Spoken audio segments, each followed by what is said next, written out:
सर्वता पहुंची अपनी बच्ची के पास रोती धोती और कहती है, मेरी बच्ची होश के नाखून लो। क्या हो गया तुम्हें? क्यों तुम अपनी जिंदगी बर्बाद कर रही हो? अपने हाथों से खुद अपने आप को तबाह कर रही हो। तुम नहीं जानते कि सुल्तान ने बाहर ये मशहूर कर रखा है कि ये लड़की पागल हो चुकी है। और मुझे भी उसने यही कहा है कि ये लड़की आपने पागल हमारे माथे पे थाम दी है। आपको ऐसा नहीं करना चाहिए था। आखिर क्यों आपने इस लड़की का हाथ मेरे हाथ में दिया? आपको ये जान लेना चाहिए था कि आप गलत कर रही हैं। खैर, आप देखेंगे कि काफ़ी परेशान है असरा भी। असरा कहती है कि ऐसा नहीं करना चाहिए था सुल्तान को। आगे से सरवत कहती है कि बेटा, और तुम कितनी उम्मीद उस पर कर सकती हो? जब तुम उस पर उम्मीद करती हो या कोई भी बात को समझने की कोशिश करती हो, लेकिन हर दफ़ा हर बात उल्ट हो जाती है।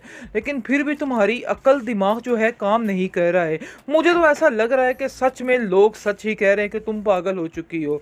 और तल्लत का हाल देखो, सुल्तान के पीछे लग के कैसे वो भी वही बोलने लग गई जो कि सुल्तान बुलवाने की कोशिश कर रहा है, और उसको भी ऐसा ही लग रहा है। खैर, आप देखेंगे कि तल्लत भी इसको समझाती है कि सिर्फ अपने दिमाग को ठीक करो। ऐसे तो तुम्हारे दिमाग की बत्तियां अगर बुझने लगी तो काम खराब हो जाएगा। मुझे तो समझ नहीं आ रहा कि तुम अगली ज़िंदगी कैसे जियोगी।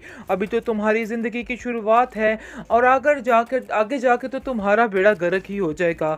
यानी कि काफ़ी परेशानी का सामना हो रहा है इस बेचारी को, क्योंकि वो बार बार यकीन करने बैठ जाती है सुल्तान पर। लेकिन इस लड़की ने भी दिखा दिया कि वाकई इस लड़की में दम है, और इसने एंड तक इस मोहब्बत को यानी कि अपनी सीढ़ियों तक चढ़ाने की कोशिश की है। लेकिन ये लड़की हमेशा नीचे ही आती रही, लेकिन बहुत कोशिश के बावजूद भी वो नाकाम हो चुकी है, क्योंकि सुल्तान बिल्कुल भी ठीक नहीं हुआ, बल्कि दिन ब दिन ज़्यादा बदतर से बदतर ही होता जा रहा है, और अब तो मज़ीद दुश्मनी पर ही उतर आया बार है। सबके सामने उसको जलील कर रहा है। तल्लत भी इसको समझाने की कोशिश कर रही है कि असरा, तुम इस तरह पागलों वाली हरकतें करोगी तो नहीं बच पाओगी।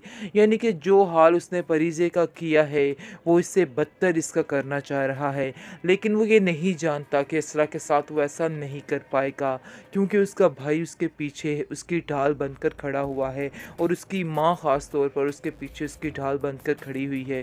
क्योंकि जैसे ही उनको पता चलेगा कि उनकी बच्ची पागल होकर रह गई है, तो उनको साफ अंदाज़ा हो जाएगा कि ये इंसान झूठ बोल रहा है, इसके अलावा और कोई भी हकीकत नहीं है।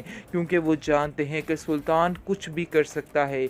परीज़े जब मिलेगी असरा से तो उसको बताएगी कि वो इंसान तुम्हें भी पागल करार दे देगा। जो हाल इसने मेरा किया था वो तुम्हारा भी कर सकता है, इस पर कभी भी यकीन मत करना।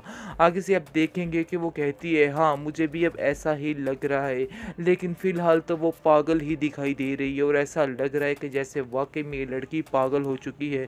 उसको किसी की कुछ समझ नहीं आ रही, और तल्लत जो है वो भी उसके पीछे हाथ धोकर पड़ चुकी है कि वाकई में असरा तुम्हें बिल्कुल भी समझ नहीं आ रही, और हाला को कॉल करके भी कहती है कि असरा का दिमाग दिन ब दिन बहुत ज़्यादा ख़राब होता जा रहा है। मुझे तो समझ नहीं आ रही कि आखिर इस लड़की को क्या परेशानी है। सुल्तान उसको बार बार समझाने की कोशिश में लगा हुआ है कि तुम्हें ऐसा नहीं करना है, बड़ा सोच समझकर बड़ा ध्यान से चलना है, लेकिन फिर भी उस लड़की को समझ नहीं आ पा रही है, और वो पागलों की तरह इसके पीछे ही चलती जा रही है, और उसको ऐसा लग रहा है कि वाकई में वो इस तरह की हरकतें कर रही है। लेकिन मज़ीद पागल होने से पहले ही परिजे इसको मिल जाएगी, और सारे राज उगल देगी, और बताएगी कि क्या क्या अजियत से इस सुल्तान ने उसको गुजारा है। फिर जाकर परिजे को इस कोसरा को समझ आएगी कि वो कितनी बड़ी गलती कर रही है इस सुल्तान पर यकीन करके कि वो कभी ना कभी ठीक हो जाएगा। ये उसकी बहुत बड़ी गलतफहमी है। बेहतरीन ड्रामा सीरियल शिद्दत में आप देखेंगे कि किस तरह से सुल्तान ने ठेका ले रखा है इस ड्रामे में सबको पागल करार देने का। जो हाल इसने परिजे का किया, अब वो चाहता है कि यही हाल अब असरा का किया जाए, लेकिन वो नहीं जानता है कि असरा का भाई इसका क्या फलूदा बनाने वाला है, और इसके साथ क्या करने वाला है। वो तो बस इसी मस्ती में मगन है, इसी धुन में जा रहा है कि सब कुछ उसके हाथ में होगा, और वो यही समझ रहा है कि सब कुछ करने के बावजूद वो बहुत ही आराम सुकून से रह पाएगा। लेकिन जी, ये उसकी बहुत बड़ी भूल है, ऐसा कहाँ होने वाला है। देखेगा कि किस तरह से इसको ज़लील किया जाएगा, किस तरह से इसको बड़े ज़माने में ज़लील करेगा सर्वर, क्योंकि वो सोच रहा है कि वो सब कुछ अपनी मर्ज़ी के साथ करेगा, लेकिन कोई कुछ नहीं बोलेगा। ये गलतफ़हमी उसको हर वक़्त मुब्तला करके रखती है इस बात में, और वो प्लानिंग करने लग जाता है कि वो किस तरीके से असरा को पागल करार दे। बातों-बातों में उसको ज़लील करने की कोशिश, बातों-बातों पर उस पर इल्ज़ामात कि उसको कुछ समझ नहीं आती किसी बात की, और वो बात करके भूल जाती है।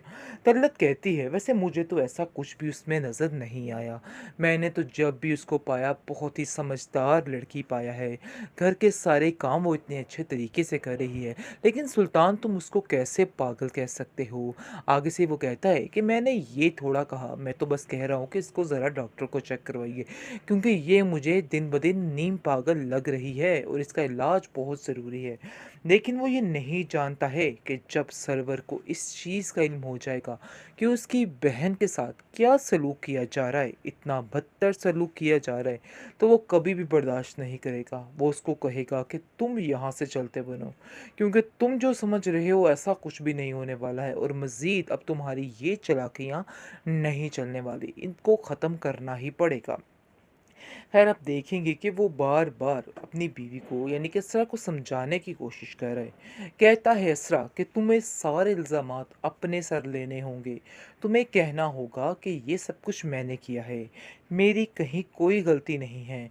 जिसको सुनकर वो कहती है, लेकिन ऐसा तो कुछ था ही नहीं। लेकिन वो उसको मजबूर करेगा और कहेगा कि अगर तुमने ऐसा ना किया, तो तुम्हारे साथ कुछ भी हालात पैदा हो सकते हैं। अगर तुम्हें इस चीज़ का अंदाज़ा नहीं है तो कर लो, क्योंकि ऐसा तुम्हारा करना तुम्हारी ज़िंदगी में तुम्हारे लिए बिल्कुल भी ठीक नहीं है, और मैं नहीं चाहता कि मैं बुरे तरीके से तुम्हें यहाँ से निकालूं। लेकिन असरा इस कदर बेवकूफ़ लड़की बनती जा रही है दिन ब दिन कि उसको कुछ भी समझ नहीं आ रहा, और वो समझ रही है कि बस उसे जो कहा जा रहा है, जो किया जा रहा है, वही कुछ करना है। उसके दिमाग में और कुछ भी नहीं आ पा रहा है। काफ़ी परेशान हो चुकी है बेचारी, लेकिन सुल्तान की बातों पर लगना चाहती है, और सोच रही है कि ये जो कह रहा है बिल्कुल ठीक है, और वाकई में वो अपने आप को पागल महसूस करने लग जाती है। लेकिन आप देखेंगे कि हालत उसको यकीन दिलाती है और कहती है कि नहीं भाभी, आप ऐसा कैसे सोच सकती हैं, आप बिल्कुल नॉर्मल हैं और आपको परेशान होने की कोई भी ज़रूरत नहीं है। जो कुछ हो रहा है सब कुछ गलत है।